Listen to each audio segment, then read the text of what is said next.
What's up, everybody? Chris here. I'm an owner and operator, along with my wife, LA, of the LA Edge Web Radio Network.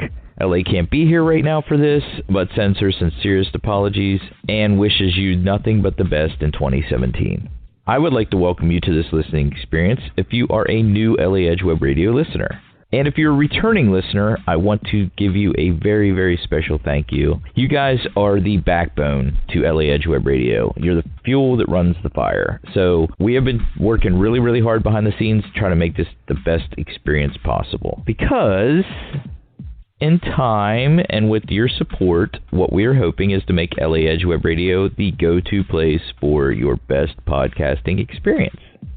It's a new year, so why not give you the latest lineup of our weekly programming.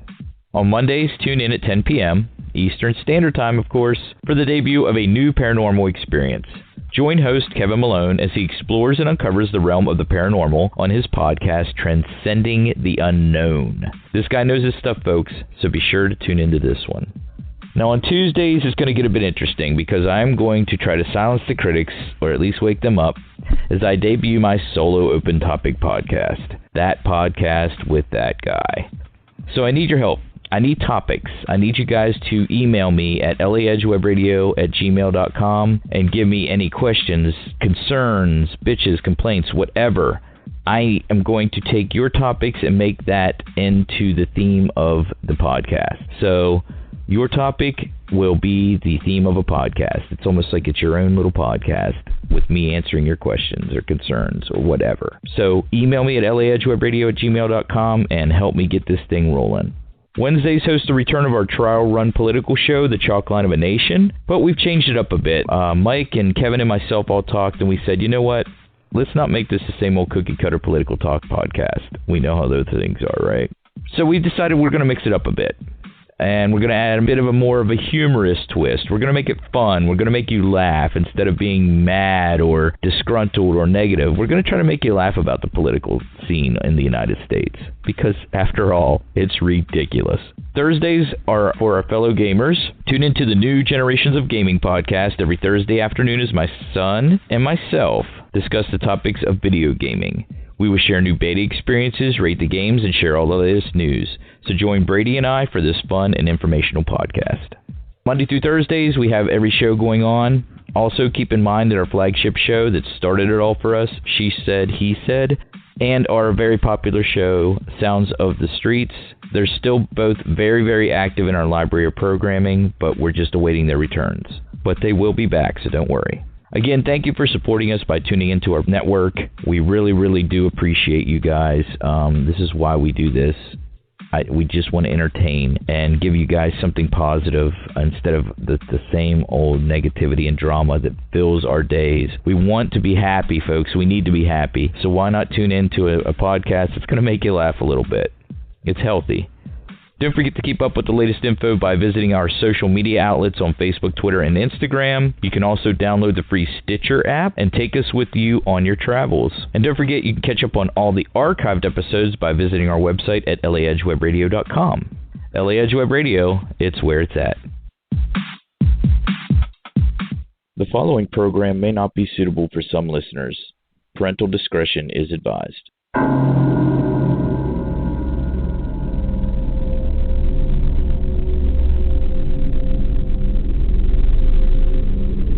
Welcome to Transcending the Unknown with your host, Kevin Malone.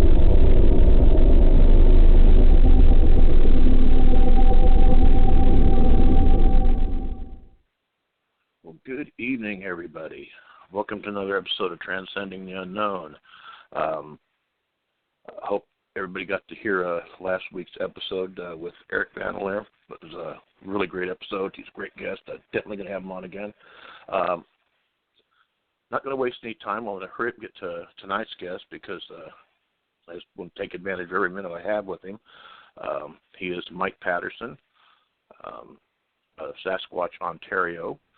You can definitely see his stuff on YouTube, and you can visit. I'm sure he's got a webpage. We'll get into that. Anyway, Mike, are you there? Yeah, I'm here. How you doing, Kevin? Hey, doing pretty good, man. Hey, thanks so much for being here, man. I told you on the phone when I decided to do a Sasquatch episode. You were not only the first name that came to mind, you were about the only name that came to mind. I just thought I got to get Mike on. But for those not familiar with you or Sasquatch Ontario, you want to kind of give us a brief rundown on how you got started and what you're about? Sure. First of all, thanks for having me on the show. I really appreciate that. Oh, my pleasure.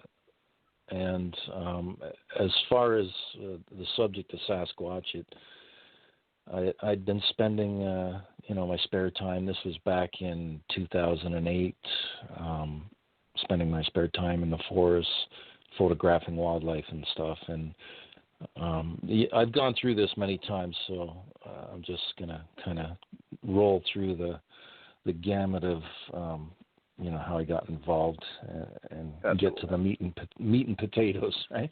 And so it was one day I had an epiphany about Sasquatch. I was spending all this time in the woods, kind of thing, right? And at this point, considering what I've learned about them, as crazy as it might sound, that may have even been a planted thought. I don't know. At this point, it's entirely plausible, right? So it was the first 3 times I went searching for Sasquatch, I had incidents happen in two different locations. The first time involved a scream off in the distance. I had a good friend of mine who actually I was living with just recently. I just moved from there. I was temporarily living with him, and actually he experienced a lot of stuff going on at the house while I was there, which I'll mention some of that along the way, kind of thing. But he was with me the very first time. We went camping together. I was up near the Bon Echo area, and we heard, I'm fully convinced it was a Sasquatch screaming about 8 o'clock in the morning, kind of thing. And the second time I went out, I'd met a fellow through YouTube when I'd made a comment on a Sasquatch video, and this guy contacted me, and I ended up meeting him roughly a month or so later, and that would have been that was October 25th, 2008, and it was about noon, and we met each other up in a forested region. It was north of Toronto.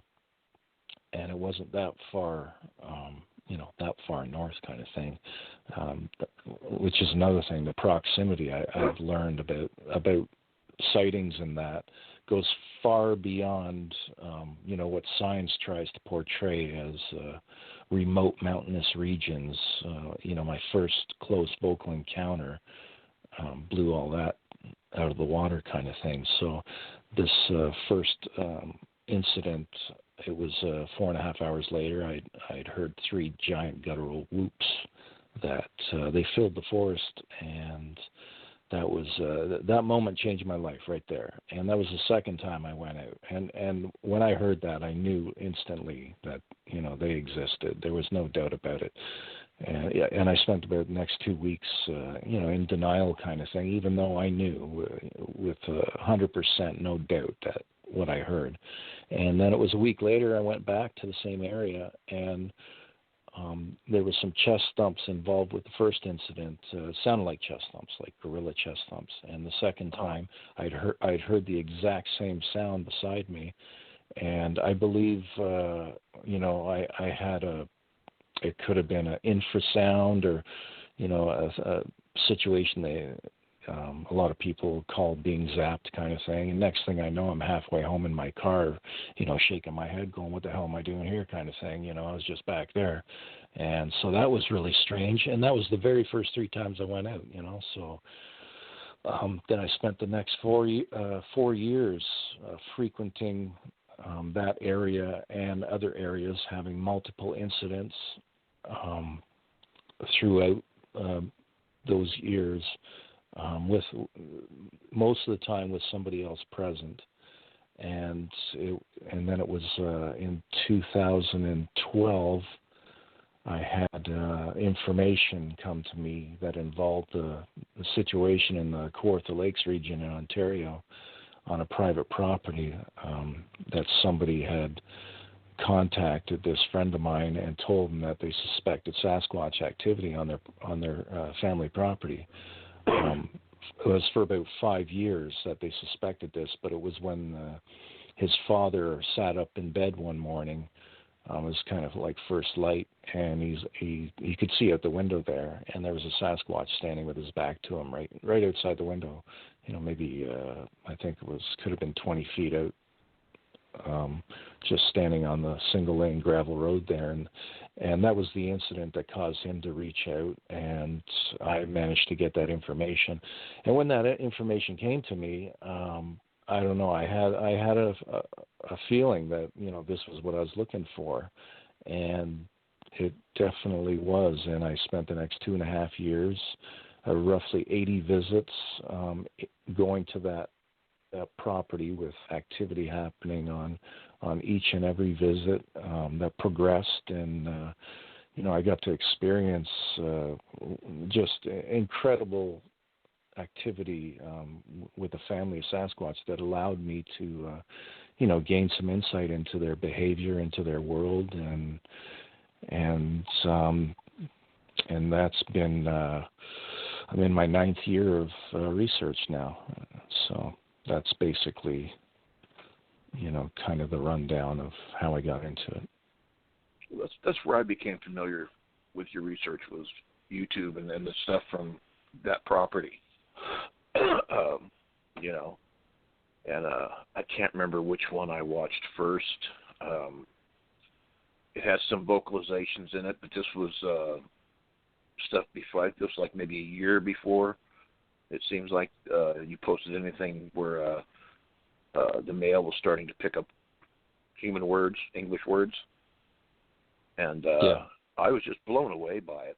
And on top of that, of course, you got the photographs, the prints with the dermal ridges and the footprints. So I mean, it was, compared to what you normally see on YouTube, or anytime you see somebody say, "Oh, here's we've got video of a Sasquatch," it's almost always something so far away you can't tell what the hell it really is, and it's grainy, and that's not even counting the outright hoaxing that goes on a lot of the time too, But I'm sure that had to have been it'd probably be hard to really put it into words, to be you standing there looking at this stuff and then hearing those vocalizations. I mean, good Lord. It was it was a progressive thing, right? So I'd been going there for some time. Actually, the vocals were happening from the very first night, but it was very they're very subtle, or they can be very blatant too, obviously. But they're phenomenally just the way they interact with us. Their response time is absolutely incredible. It's instant. It's to me, at this point, through my experience, I've learned that, they have an evolved consciousness, and, a lot of people misjudge them by appearance, and they consider us superior beings here on this earth, when there's other things going on that, if anybody does the research, it's blatantly obvious there's a lot of suppression going on with the whole Sasquatch subject and the whole absolutely. ET subject, the whole ET thing too. It's and I believe the two are related. Especially just considering my what I've experienced over my time spent there, and since then. I started going back after that cottage situation. I was given a new area, and it just kind of came to me through a person that I had no connection to, and she ended up dropping this location in my lap that ended up being about 5 minutes as the crow flies from the old one, and she had no Wow. idea where the old spot was, right? And it was funny, just before that happened, I'd had a dream, and I was walking down this road. It was at night, and there was a bend in the road, and it was all forested on both sides, and I come to the bend, and I'm thinking it was the big guy, because he was about 12 feet tall. That's what I thought in this dream. And he took one step out in the road in front of me, and I reached my hand out to shake his, and I ended up grabbing onto his finger because his hand was so big. And then I just kind of looked up at him, and I held on a little too long. Not too long, but a little longer than, a handshake kind of thing. And I remember he kind of give me that look that, okay, I'm cool with that. And then I let go, and he turned, he took one step and was gone, and I woke up. And I've had numerous dreams of them in ways that show you that they can communicate to us in that subconscious state. And it was like that dream happened just shortly before I was given that new location, which I've made about a dozen visits so far. Haven't been there in a while, but I was having some definitely some interesting activity going on there. And there was 3 visits in a row, 3 consecutive visits, and I was alone with these. I've spent most of those visits alone, although I have brought a couple people up there. And so I'd be sitting there looking up at the stars kind of thing. And, I'm always looking for stuff moving up in space kind of thing. And you see something going across like you think it's a satellite or something. And then I get this big flash, and, I've seen enough satellites and that they don't do this, not like this. And, kind of caught me off guard the first time. The first one was kind of out of the corner of my eye, and I thought I saw it, and I was like, what? And so I continue watching, and it came back, and it did it again. So the next visit, I'm looking up there again, the same thing happened. Only this time, it, just went across, and this, all 3 of them, happened basically directly above my head. This is up in space, though, right?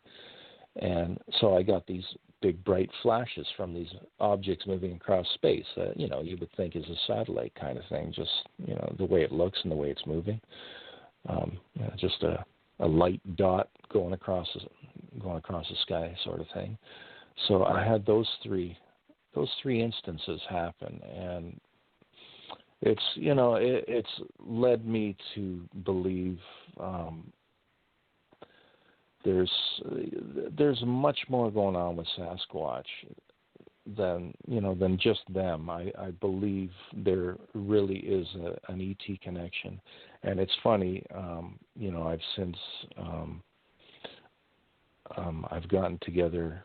I have a new lady in my life, and she's wonderful and all that, and I've met some really interesting people with her, and a lot of them are ET contactees, and this is where my path is leading me, and I don't know where this is all going, right? But there's this whole Sasquatch thing, and now it's leading into this, and I know it all sounds crazy, and a lot of people would just think it's nuts kind of thing. But if people, they start to take a look, at all the evidence out there and all the things people are saying, and not listening to the disinformation and the stigma that's been created around this subject. Right. The whole subject of Sasquatch, there's a stigma created around it. If you go and ask somebody if they believe in Sasquatch or ETs, just look at their reaction. They'll laugh at you. They'll ridicule you. They'll think you're nuts, and that's all conditioning. It's all. And this has been done purposely to keep us from learning this truth. And this has been going on for who knows how long, kind of thing, right? But people are starting to wake up. So I'm just part of this trying to bring out this information. And the Sasquatch gave me a gift, and that was, all this interaction. They really gave me a good insight into their behavior, which I learned a lot through audio, and as well as just the ongoing interactions in my life, right? And it's followed me. It doesn't matter where I live. The activity has followed me. I have no say over when anything happens. It's periodic. It's random. Just kind of springs on me out of nowhere kind of thing. But they let you know, and you can tell it's them, right? So well, that's the thing. I mean, I've always been curious at what people call nuts and stuff. I mean, you look at how we are as parents. We start brainwashing our children at such an early age. As soon as they can talk, we start drilling stuff into their heads. And it's like, we tell our kids, there's no such thing as Bigfoot. There's no UFOs. There's no ghosts. There ain't no Loch Ness Monster. But we encourage them to believe in Santa Claus and the Easter Bunny. I don't, and we just kind of crush their wills in a way. It's, we just kind of try and turn them into these little automatons. So, but I mean, as a kid, I was kind of allowed to kind of run kind of wild in terms of what I exposed my mind to in the libraries and stuff. And, as I told you when we were talking on the phone, for me it started in 1967 when I saw the Patterson-Gimlin film, on the TV news, because I'd never heard of Sasquatch or Bigfoot or Yeti. I'd heard of the Yeti. I knew about that.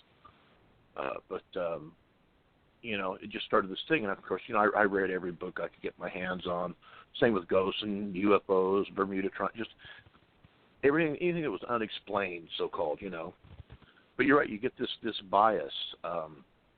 You and I talked on the phone about Dr. Jeff Meldrum, and but I mean, isn't that science though to a large degree in so many areas that they say, okay, here's what it has to be. If it's this thing, and then it's a primate, And I got to admit, for many, many years, I bought into the Gigantopithecus end of it, because it made sense. Yeah. Yeah, they try to. Sorry, go ahead. Well, no, it's just it makes sense. Okay, yeah, there's this giant ape. We know it existed. We know it. We can prove that. Okay, that's what it has to be, and because it sounds logical to us just right off the bat, But when you start talking about,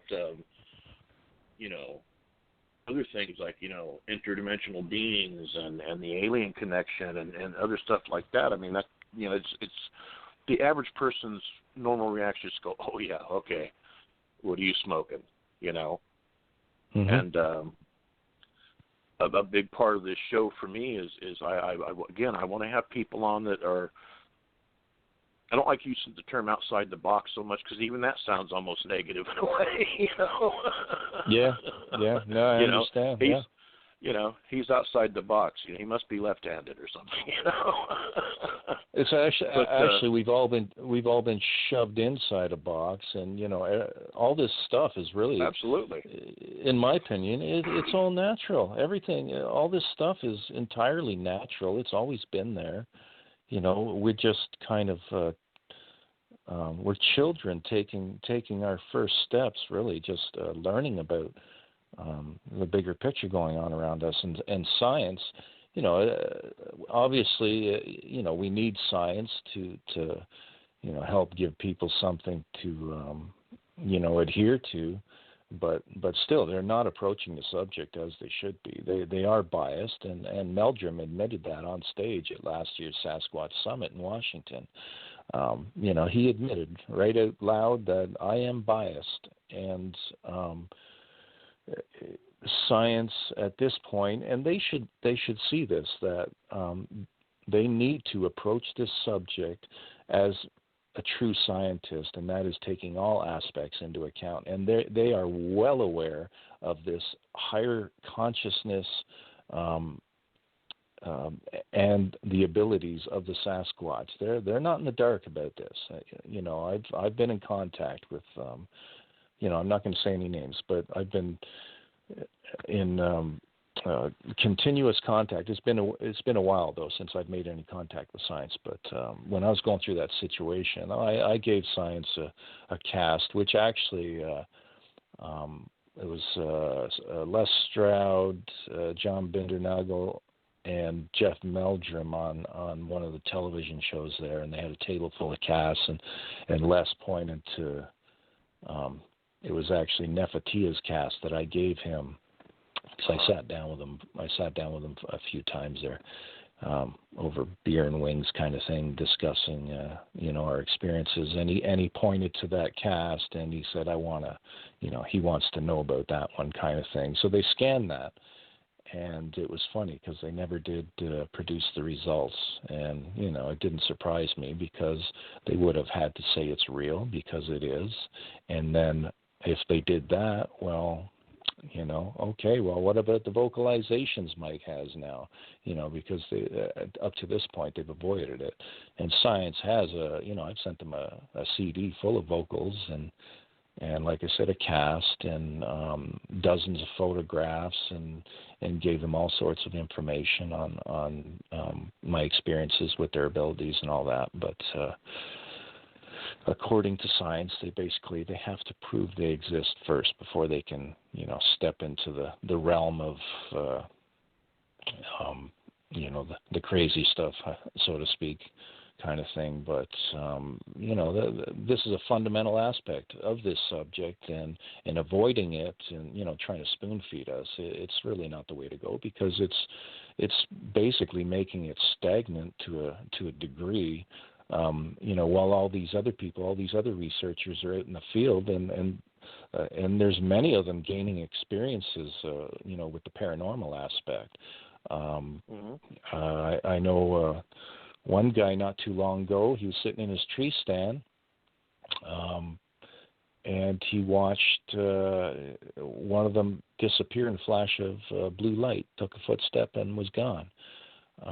I've had numerous people contact me, thanking me for putting those videos out because of, their own experiences, and it's helped them understand more of what they're dealing with. And then there's all kinds of other people that have basically habituation going on, and, they're interacting with them at, at a certain level, and it's like we all have our own level of understanding, and we all have our own teachers, so to speak. But the behavior is uniform throughout. In all these habituation sites that I've dealt with, these people that I've spoken to. So it's I've been able to actually show people, a certain aspect of how things are going to unfold because of, the behavior tends to be the same way in how they're interacting with us. So, I tend to float off all around the question kind of thing. So just slap me if you have to kind of thing. No, but, cool.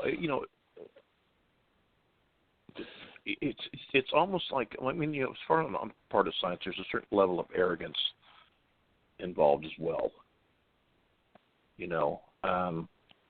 But almost every time I hear a scientist that will sit and talk about it, as far as, what it takes for them, for absolute proof, I guess, there's not enough hair samples or scat samples, or it's certainly never going to be enough photographs or video to prove anything, because that never will. No. But, the common consensus is we want a body. Yeah. So yeah, I know. If these Sasquatch, if they have the powers to dematerialize when they wish, so we can see them or not see them, and do all the things that that you claim they can do, and many other people now, because more and more people coming out saying this, can they be killed by us? And if so, do we really want it to be proven they exist? I'm not sure if I do. Look at it this way: if somebody came out tomorrow and they could say, okay, yeah, here it is, man. And science even says, yeah, they're real, they're out there. As well as I do, there's going to be yahoos with rifles all over the damn place, and it's not like they're all going to bag one, but they're certainly going to be shooting each other and other people because they're so stupid, you know, but somebody's going to figure, hey, if I can get one of these, I'll be famous and I'll get rich. You know, so, you know, where do we go with it? Yeah, you know, just that mentality, it bothers me. It's, you know, it's draconian. It is. Yeah, you know, and it's unconscious. And, you know, this is not what we're dealing with. And thank God they have, you know, an evolved consciousness, and they're able to read us and know our intent. And they are a loving, compassionate people that live a simple life, from what I can gather, and they, you know, they're reaching out to us, and from my understanding and what I've been shown, they're basically trying to wake us up, and in my opinion, this is not a discovery by science, but this is actually a reveal by the Sasquatch themselves. They're the ones that are in control of this. This, you know, this is what's going on. They are showing themselves, you know, as they see fit. They're allowing this to happen. You know, I believe they have a plan. You know, and it's not just them that's involved. You know, there's this whole ET thing, and it's the same thing. It's all connected, and this is the evolution of humanity happening. We are at a pinnacle in our evolution, and this is an exciting time in history. You know, this is where our paradigm is shifting, and the old paradigm's falling away, and you know, and it's not going to be long before it's broken and gone, and we are going to be learning that there is a hell of a lot more going on around us, you know, with regards to you know, parallel universes, dimensions, whatever, you know, so to speak, kind of thing. Yeah, there's you know, the evidence out there is overwhelming, kind of thing. And like my own experiences, I've been blessed with just being given so much. I was going to mention too, you know, with some of those experiences, the last place when I was temporarily living with a friend of mine. I'd known him for a couple of decades, and that was the guy I mentioned that I first went, who was with me the first time when I was up in the Bon-Echo region in Ontario. And so when I moved in with him, I told him, you know, he'd known I'd had this Sasquatch thing going on, and you know, he's a big skeptic, right? Even though, you know, he knows I'm a non-bullshitter. I'm about as straight up as they come, you know, regardless of, you know, what many people might think, you know, speaking what I do, kind of thing at times. But so I told him, you know, hey, you know, there's a good possibility, you know, there's some things going to start happening here in the house. So I hope you're cool with that. You know, he's fine. He's pretty laid back. So the first thing they did, it was the next day. He tells me the previous night that something rifled his wallet on his dresser. You know, I'm like, oh great, you know, like thanks guys, and I said that out loud, right? You know, like of all things, you guys, you know, you're making me look bad here, right?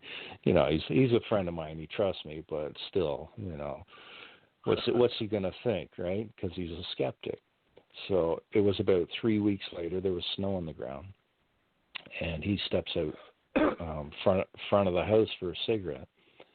And so I had to wait basically 3 weeks before they finally came around and gave him something else, kind of thing. And he went out front, and there was a footprint left, and it was left. You know, it wasn't a big one, but it was left in a way and in a position that, you know, really threw him off, kind of thing.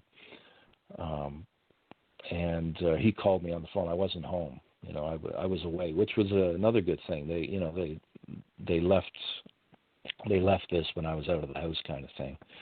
And right. He had been home, and he knew it wasn't there prior, kind of thing.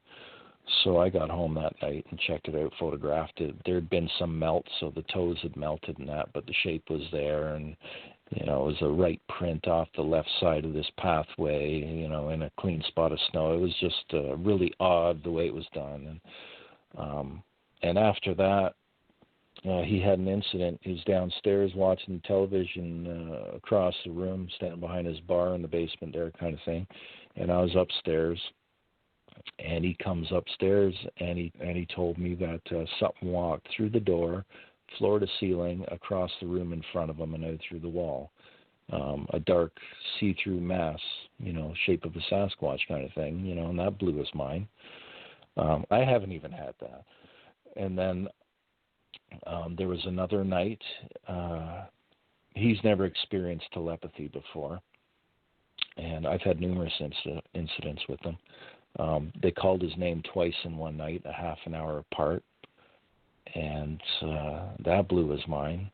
That was, I think, at 3 o'clock in the morning or something. Yeah. And there was another time he was almost asleep, taking a nap kind of thing, and he felt a hand on the side of his face, and he explained it just as I explained Nefatia's hand when he put his hand over the front of my face. Really, really soft hair, no smell. And so he said he felt this hand on the side of his face, and it stayed there until he came to, fully conscious, and then it pushed, the hand pushed off of his face, kind of thing, right? While he was fully conscious. So he felt that. That was so that was a physical touch experience. And there was another incident where they turned all his cigarettes upside down in his pack. There was a couple incidents I experienced there with vocalizations in the house.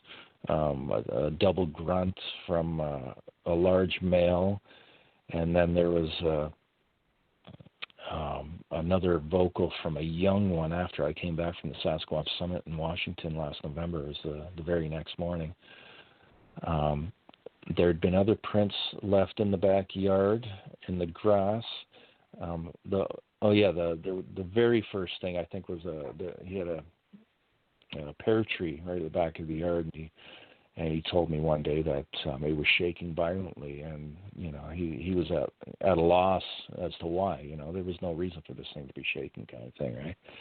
So there was quite a few things going on at the house there, and it got to a point where he's completely convinced now, and his consciousness is expanded.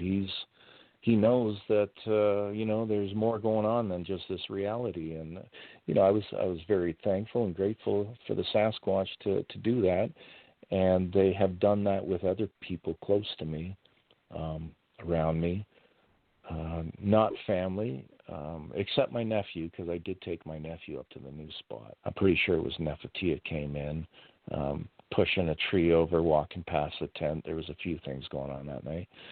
And but the rest of my family, there's fear involved there, right? So they don't get any experiences. Yeah, and I don't want them being bothered, because they just don't they don't trust it, right? Well, and a lot of people would be afraid. Yeah, it's certainly understandable. It's. I mean, just somebody, I'm sure there's people out listening now that are just hearing this, and it's probably just like, it just sounds so fantastical. Yeah, and the thing is like, it's like for people once, like with your roommate, once you start experiencing things gradually, it's like, okay, you start understanding, you start opening yourself up to alternate thought, different ideas, different possibilities, which brings me to where I wanted to touch on just briefly on detractors and naysayers. In the paranormal community, there is certainly a lot of vitriol, a lot of warring, because you have so many people out there that are convinced that they have the key. They know the answers. They know the truth. But I tell you what, from what I've seen, what goes on in the paranormal community ain't diddly squat compared to what goes on in Sasquatch community. My God, there's a lot of anger and spit throwing. I mean, holy it's cow. rough. I know. It's rough. Boy. And I know you've experienced your share of it. Oh, I've taken a lot of shit flung at me, I tell you. But I'm still. Oh, I don't doubt that, man. I've seen some of it. I got to say, I mean, it's not coming from a biased point of view. None of your detractors have ever made me go, geez, maybe Mike really is full of shit. Yeah. Just, I mean, I've seen other detractors on stuff, and sometimes I'll agree with them when they'll review a video and say, okay, yeah, there you go, but it's almost like some of the worst stuff I've seen spewed at you was from a certain group who had a TV show, and I won't say their name, BFRO, but there's just so much of it out there, and it just seems like the people that are really the worst at it, the ones that really throw the biggest rocks at others, are these wannabes. We've got them in the paranormal community. You have tons of these Zach Bagans wannabes running around out there, convinced if they do everything just like their hero, they'll be on TV too, and it's got to be disheartening sometimes because it does get pretty mean, but you seem to deal with it pretty good, Well, I've had my fair share, like you said, and I've also lashed back, many times, and I still have my moments, right? But I've definitely gotten better at it. I've had to deal with my own emotions, a lot of anger, and some depression, and there's a gamut of emotions I've gone through with this, everything and anything kind of thing, but. What keeps me strong is knowing that everything I'm speaking is the truth, and I have, a lot of evidence to support that. I get people all the time calling me hoaxer and saying I've been proven a hoaxer and this and that, but nobody ever comes up with anything, any solid thing to show. Actually, that. Right? I've seen some stuff on YouTube of the audio analysis that totally backs you up, and it wasn't you putting it out. Oh, you're talking about the Thinker Thunker piece? I do believe that was it. Yeah. I actually ended up giving him a couple more pieces, and one of them was the full context surrounding that. And, it seems like he's kind of gone quiet for a while, so... I gave him that context and another screen piece because the context surrounding that brother yell. There's actually some Nefertia. He's talking, normally, in a quiet kind of voice right before that. So it actually really, if you play the whole piece, it really shows the power behind his voice. Is that's not one of us kind of thing, right? So. Well, I'm glad you brought that. Let's touch on that for people who aren't familiar with you and your research. Explain to people who Nefertia is and how you developed that level of communication. Well, when we started going to this cottage.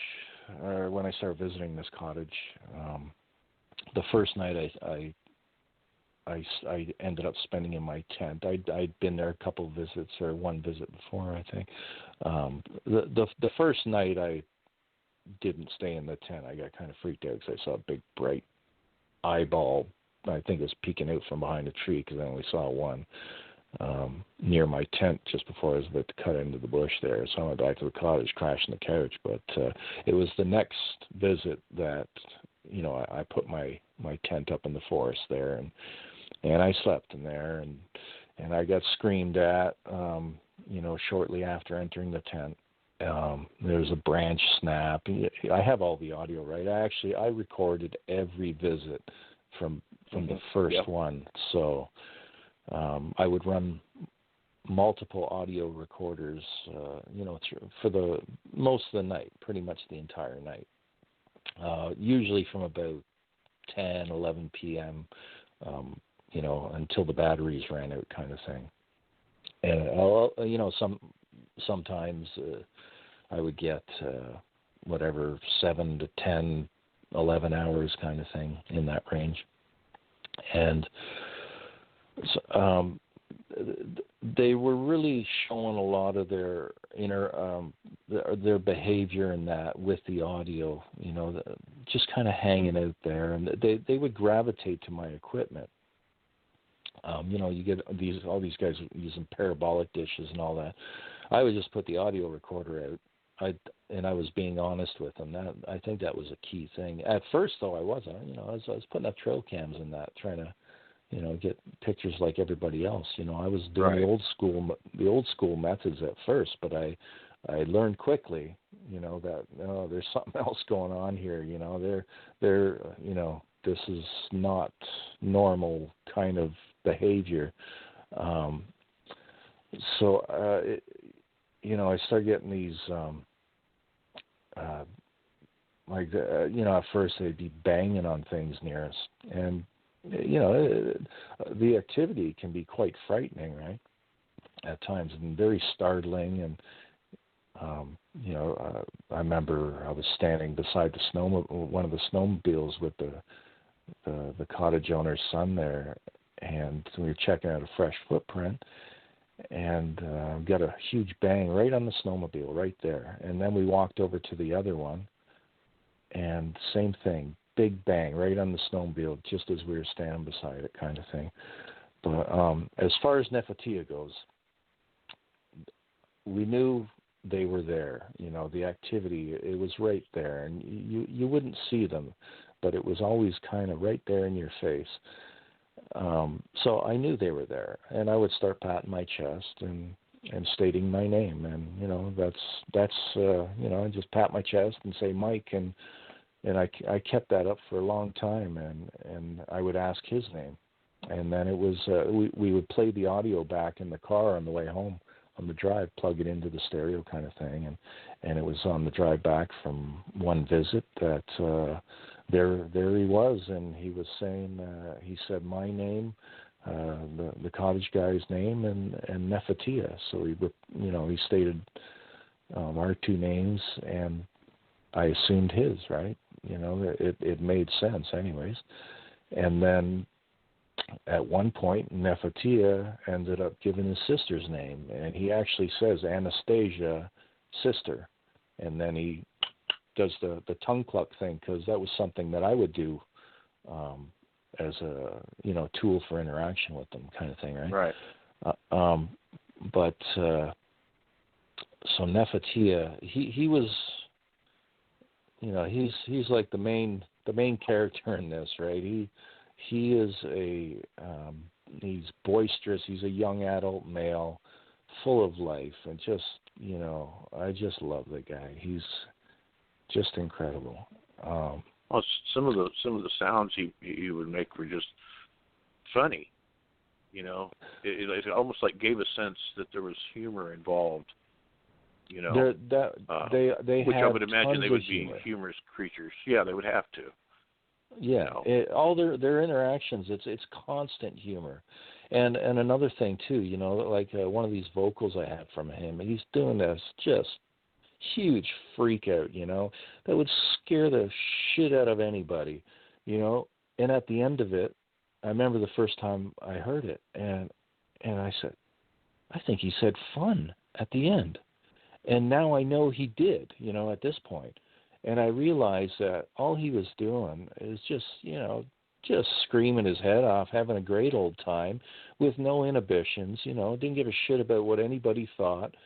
And this is how they are, there's no suppression, there's no manipulation. They are pure beings, they live a pure life, unlike us. We are so conditioned. A lot of their behavior too, people tend to, I think,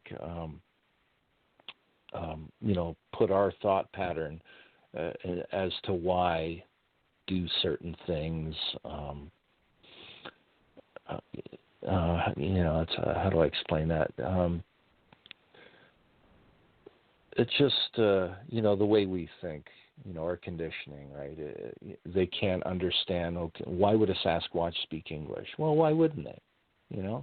I remember one time he had placed a tree limb on my car roof. I had a pair of stereo audio mics running through my sunroof, and he placed this big tree limb on the roof. So, I got the audio really loud, right? You can, especially when I play it in my car, you can hear just big thumps on the roof there kind of thing.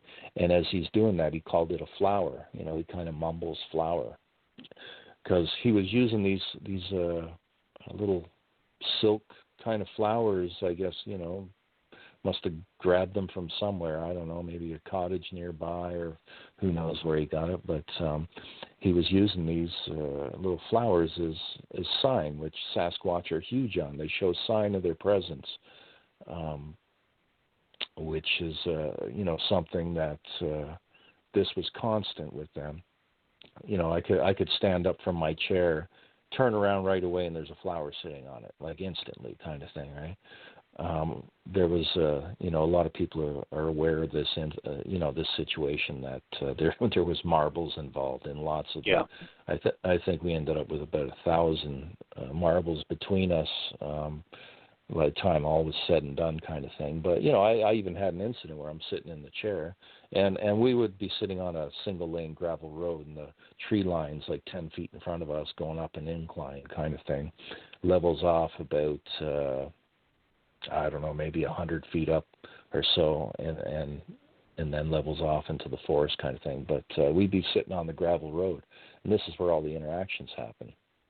And I had incidents like I'd be sitting in the chair, my hands kind of clasped together, my fingers clasped together, and my hands cupped, and I envision a marble dropping into my hands. And I had an incident where it happened instantly. When I put that thought in my head, boom, I had a marble in my hand. And it's like, shit, did you just read my mind? Kind of thing. We had so much crazy stuff going on there, and we had Chris Munch. He's the filmmaker, director of Letters from the Big Man, and Chris got invited in for a 3-night stay. This was in, I can't remember, 2013 at some point. But he was invited in because of his film and his view on the Sasquatch, as it portrayed them closest to the truth of who they really are. So, we trusted Chris, right? And yeah. This was something that I was protecting to the best of my ability. I didn't trust anybody. It was very difficult to trust people in this subject. There's too much, you've seen it, animosity and just crap flung everywhere, right? So, I wasn't sitting there trying to get on television and do this, just gathering information and experiences. But yeah, at the same time, sure, I wanted it verified. I wanted, somebody else to come in and say, yeah, this is real. And so Chris came in for 3 nights, and he got some great experiences. Even witnessed marbles appearing out of thin air inside the cottage, and images imposed on his camera, and there was a lot of activity happening around us, sitting outside kind of thing. And so Chris did a documentary, almost 2-hour, under Speaking of Sasquatch, which is also on YouTube. So that can be seen. Okay, cool. Speaking of Sasquatch, it's under Speaking of Sasquatch Ontario, and that's been out for a while. So Chris does verify the activity that was going on there. So, that was good enough for me, right? But as getting back to Nefertia, he's given an incredible amount of vocalizations and evidence and just unbelievable activity, documented with that family. And another thing they've shown me, like I mentioned at one point about their response time, it can be absolutely instant. which leads me to believe that this whole, I believe they're interdimensional. What that is, I don't know. It's, to what degree, but just because of the way activity has followed me around kind of thing, and their other abilities, their subconscious abilities, their telepathy, their ability to communicate in dreams and all that. My last visit to that cottage, there's the big guy. He showed up once before, and that was February 9th, 2013. And me and the cottage guy were on another part of the property when he showed up. I think it was maybe 150 feet outside the cottage kind of thing, in the middle of winter, so there's no leaves on the trees. And the cottage guy's girlfriend, she was in the cottage, and she photographed him through the kitchen window, her camera latched onto the screen of the window kind of thing, which was a shame, but who knows, maybe that was supposed to happen. But he stood about, we didn't go up there and check the prints out because it was only a few months in. I didn't want to piss him off, I just wanted to, respect him, so we stayed away from running up and like, wow, look at the prints kind of thing. It wasn't, so I never got to see those, prints in the snow at that point with that, when he showed up there. But I went and stood in the same spot the next week to show that he was he's at least 11 feet tall, and she said he was hunched over. So it's probably between 11 and 12, I would assume. But it wasn't until my very last visit, like roughly 80 visits, 2.5 years later, that he finally showed up and showed his footprint. Well, I'm sure he was there, probably numerous times prior to that, but this was the first time I had ever seen his footprint, and it ended up being my last visit. And it was a 20-inch print, 20 by 8-inch footprint, and he left one single print by the edge of the path leading up to the cottage from the road. And then I walked out to my car, and this is in the video Sasquatch Above and Beyond on my videos there on the YouTube channel. Okay. That's my last visit there, and I had a layer of snow on my car, and he left a partial footprint, his partial 20-inch footprint on the back window of my vehicle. It was kind of, to me, it was like his stamp of approval, saying, hey, everything's cool. And at the same time, Nefertia put his footprint on my tail light. And I don't point this out in the video, but if you listen, when I walk up to that, at that point, and I'm filming the print on the tail light, you can hear a voice, clearly human voice say, cast it. But, it's like, cast it. And, we were always casting footprints, right? So that's Sasquatch humor, like cast it kind of thing. Yeah. Like, how the hell are you going to cast a footprint on the taillight of the car kind of thing, right? And this is something else that I have also learned is the young ones, like that voice is very human. And if you heard it on a phone, you would just think it's one of us kind of thing. I actually have another, I've been meaning to get another video. I have a little piece of audio that shows a voice inside the cottage, again, showing that same thing. And it, our reaction is there too to, give it authenticity, the context of it. Right. But, these voices, at first I was like, what the hell are these voices? And I've realized, Sasquatch, they're a people, they're not animals, they're a people. They're unlike us, but I believe the young ones, because their lungs aren't, developed to the, this massive size yet, so their voices, they sound just like us, They're the size of us. Makes sense. And they sound just like us. So, this is my theory anyways, that these EVPs or whatever you want to call them, these disembodied voices, are just a young Sasquatch. And I've captured vocals from the little girl to just more noises kind of thing, right? Right. Before coming out of the cottage, she'll make this cute little kind of sound, almost trying to pretend like the door's squealing or something, but the door hasn't even been opened yet, right? I have her doing that twice, actually, standing just as we come out of the cottage, and she's on the deck there, making this little noise, pretending she's the door, and the door hasn't moved yet, so it's pretty funny, actually. That's really cool. Maybe you can get that stuff put up, post yeah. it, however you want to term it. Yeah. We're about out of time, Mike. Hey, I'd love to have you on again, man. I mean, there's just so much to go over, and so little time, as they say.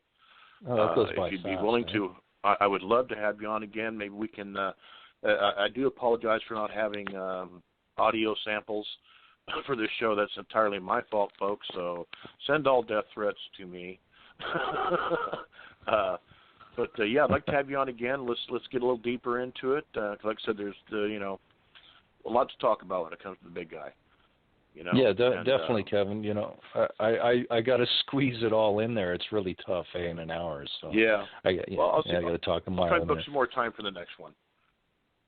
Okay, no, all good, man.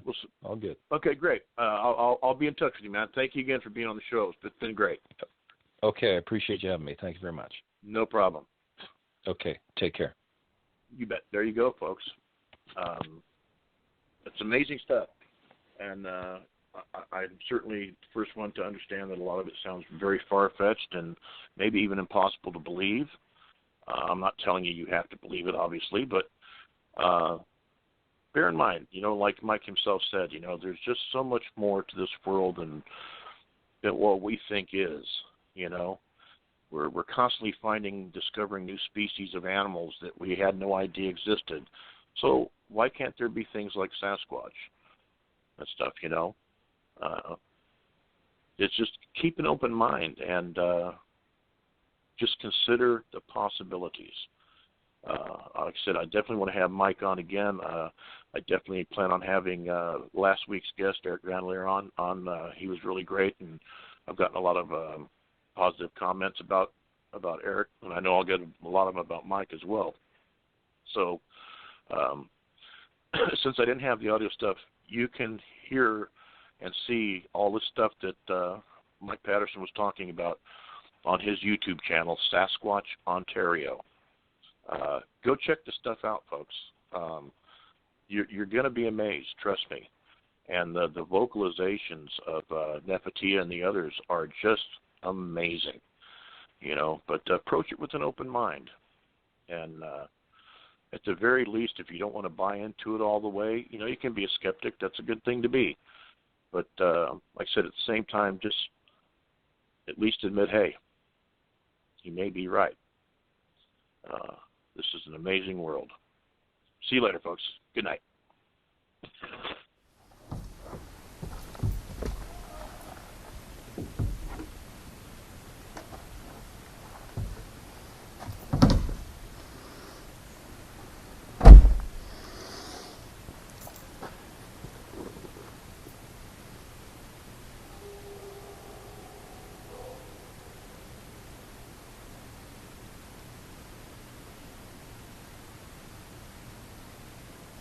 That was... wow. That might be a Sasquatch.